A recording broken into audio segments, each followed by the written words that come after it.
News voice, जो हर खबर से आपको कराए रूबरू। अपने पूर्व निर्धारित कार्यक्रम के मुताबिक भारतीय किसान यूनियन और बावल 84 के किसानों ने भी आज दिल्ली जयपुर हाईवे संख्या 48 स्थित बनीपुर चौक पर चक्का जाम कर दिया। ट्रैक्टर, ट्रॉलियों और ढोल नगाड़ों के साथ हाईवे पर पहुंचे इन किसानों ने जमकर किसान एकता जिंदाबाद के नारे लगाए और एक बार फिर हुंकार भरी कि जब तक तीनों कृषि कानून वापस नहीं ले लिए जाते तब तक उनका यह आंदोलन लगातार जारी रहेगा। राष्ट्रीय राजमार्ग संख्या 48 पर चक्का जाम के बाद न केवल वाहनों के पहिए थम गए बल्कि यातायात व्यवस्था भी पूरी तरह ठप हो गई। किसान मोर्चा की तरफ से घोषित इस चक्का जाम के चलते किसी भी तरह की अप्रिय घटना से निपटने के लिए भारी संख्या में पुलिस बल भी पूरी मुस्तैदी के साथ तैनात दिखाई दिया।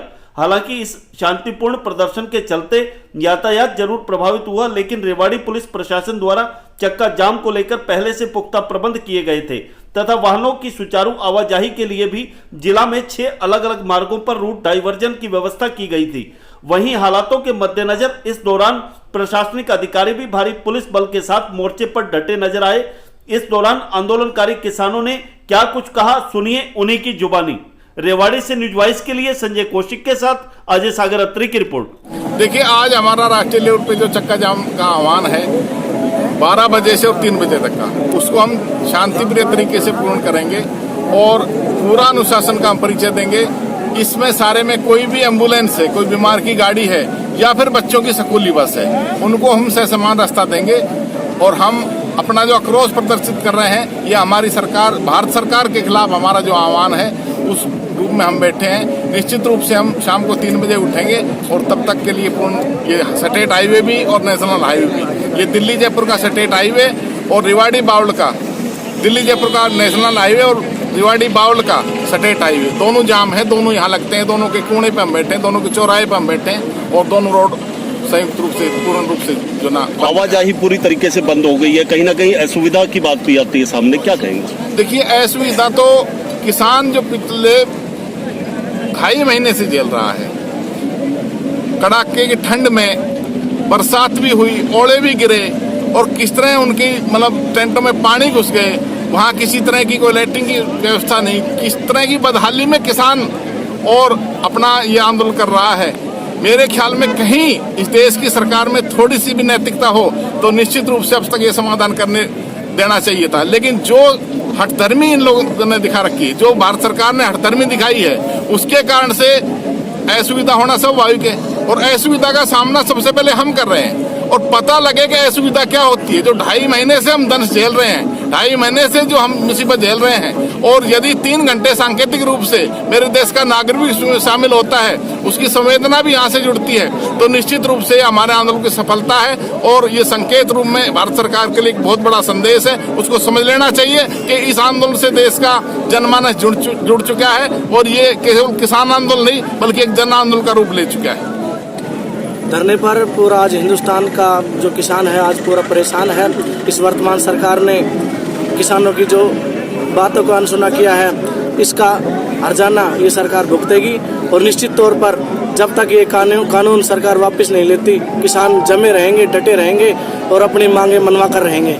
उनको सब जायजा लिए कि सुप्रीम कोर्ट को जो वकील साहब उन्होंने हमको बताया कि बहुत भारी कहना हो किसानों के लिए दिक्कतें आएंगी। किस संगठन की तरफ से ये आंदोलन यहाँ पर किया जा रहा है? सारों के नाम से किसान है, किसानों की तरफ से। हाँ, सब किसानों की तरफ से। तो अब क्या कुछ मांग है सरकार से आप लोग? मांग की है तो के नाम से न्यूनतम समर्थन मूल्य पर सारा हिंदुस्तान का माल बिके जी और 3 काले कानून वापस लिए जाए। हमें तो पूछिए, बड़े जो पढ़े बुद्धिजीवी उन्होंने बताया ना कि बहुत भयंकर के परिणाम निकलेंगे। हमने दे रखा है 12 बजे से 3 बजे तक ये हाईवे NH8 हमें बिल्कुल जाम कर रखा है और आगे से आदेश आया है जाम करने का। हम 12 बजे से 3 बजे तक बिल्कुल चक्का जाम रखेंगे। यह हमारे किसान मोर्चा के हाईकमान ने ये कॉन्ट्रैक्ट फार्मिंग है, जैसे बिहार में देख लो बुरा हाल हो रहा है। अब ये जितने भी काले कानून हैं इनको किसानों को, अभी तो किसानों की धरती गिरवे धरी जाएगी, फिर किसानों को भी गिरवे धर देंगे अपने मजदूरी के लिए। अगर इनको मजदूर में जैसे गुलाम हो जाएगा ना देश, पहले गुलाम था, ऐसे गुलामी के लिए काम करेंगे। क्या जब किसान नहीं मांग रहा है कानून तो क्या थोप रहे हैं इन पे। क्या लगता है कि आज जिस तरीके से आप लोग बैठे हो सरकार पर कोई असर पड़ेगा इसका? सरकार बहरी गूंगी अंधी सरकार है। मैं ये कहना चाहूंगा, सबसे पहले तो सरकार ने जो 3 काले कानून बनाए हैं ये किसानों पर जबरदस्ती थोपे हैं, इनका कोई फायदा नहीं है। एमएसपी जो किसान ने मांगी है वो सरकार दे नहीं रही है। सबसे पहले तो सर इन्होंने ये कहा कि किसान जो है कहीं भी ले जाकर बेच दो। भाई जब मैं बावल का आदमी हूँ, मैं जो है बिहार में ले जाकर क्यों बेचूंगा? मुझे क्या फायदा होगा? ट्रांसपोर्ट का खर्चा बढ़ेगा उससे। इससे अच्छा बावल में अच्छी व्यवस्था कर दी जाए, एमएसपी को रजिस्टर्ड कर दिया जाए, ताकि एक नियमित नियम तो बनी जाएगा। भाई इससे नीचे तो कोई खरीदेगा नहीं, खरीदेगा तो उसको सजा हो। ये जो मेरा नाम मांगेराम घाटी, सरपंच गांव पनवा। अभी जो हाईवे आप लोगों ने जाम किया है, क्या मुख्य वजह है इसकी? मुख्य वजह ये है कि भाई इसके लिए भाई हमें 12 से 3 घंटे हमने इसमें एम्बुलेंस चली जाएंगी, बीमार है बच्चों के।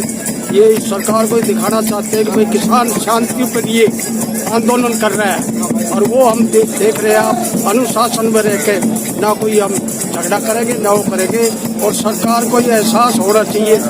हम 75 दिन से बैठे हैं और 75 दिन से इस ढंग से बैठे हैं, पर गूंगी बहरी सरकार ये कोई सुनाई नहीं कर रही। क्या इससे हमें फायदा भी कुछ नहीं है? जब ये बताइए कि मुझे 2 रोटी की भूख नहीं है और वो ठाक 3 रोटी दे रहे हैं, तो खराबी करेगी।